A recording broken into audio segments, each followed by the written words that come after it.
യുഎഇയിൽ September 9-ന് ആരംഭിക്കുന്ന Asia cup T20 ക്രിക്കറ്റിലേക്കുള്ള ഇന്ത്യൻ ക്രിക്കറ്റ് ടീമിനെ പ്രഖ്യാപിച്ചിരിക്കുകയാണ്. 3 ഫോർമാറ്റിലും നിരവധി ഓപ്ഷൻസ് ഉള്ളതിനാൽ തന്നെ T20 ക്രിക്കറ്റ് ടീമിൽ മാറ്റങ്ങൾ വരുമെന്ന രീതിയിലുള്ള അഭ്യൂഹങ്ങളുണ്ടായിരുന്നു, വാർത്തകളുണ്ടായിരുന്നു. അതോടൊപ്പം തന്നെ 3 ഫോർമാറ്റിലും ഒരു ക്യാപ്റ്റൻ ആക്കുമെന്ന രീതിയിലും സ്ഥിരീകരിക്കാത്ത വാർത്തകളുണ്ടായിരുന്നു. എന്നാൽ T20 ക്രിക്കറ്റ് ടീമിനെ സൂര്യകുമാർ യാദവ് തന്നെ നയിക്കും.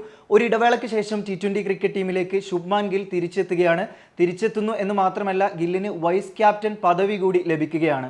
സഞ്ജു സാംസൺ പ്രധാന വിക്കറ്റ് കീപ്പറായിട്ട് ടീമിൽ സ്ഥാനം നിലനിർത്തിയിട്ടുണ്ട്. എന്നാൽ ഗിൽ ടീമിലേക്ക് വരുന്നതോടുകൂടി സഞ്ജുവിന്റെ ഓപ്പണിംഗ് സ്ഥാനം നഷ്ടപ്പെടുമോ എന്നറിയില്ല. അതോ ഇനി ഗില്ലിനെ 3-ാം നമ്പറിൽ കളിപ്പിക്കുമോ എന്ന കാര്യവും കണ്ടറിയേണ്ടതുണ്ട്.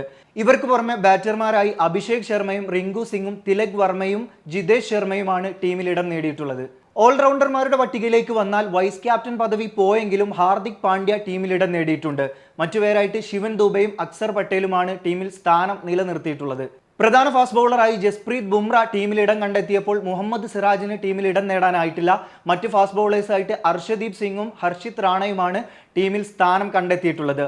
സ്പിൻ ബൗളിംഗ് ഡിപ്പാർട്ട്മെന്റിലേക്ക് വന്നാൽ വരുൺ ചക്രവർത്തിയും കുൽദീപ് യാദവും തങ്ങളുടെ സ്ഥാനം നിലനിർത്തിയിട്ടുണ്ട്.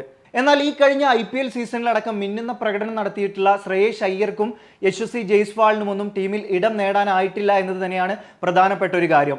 ഇന്ത്യ, പാകിസ്ഥാൻ, ബംഗ്ലാദേശ്, ശ്രീലങ്ക, അഫ്ഗാനിസ്ഥാൻ ടീമുകൾക്ക് പുറമെ ഇത്തവണ UAE, ഹോങ്കോങ്, ഒമാൻ ടീമുകളും ഏഷ്യ കപ്പിന്റെ ഭാഗമാകുന്നുണ്ട്.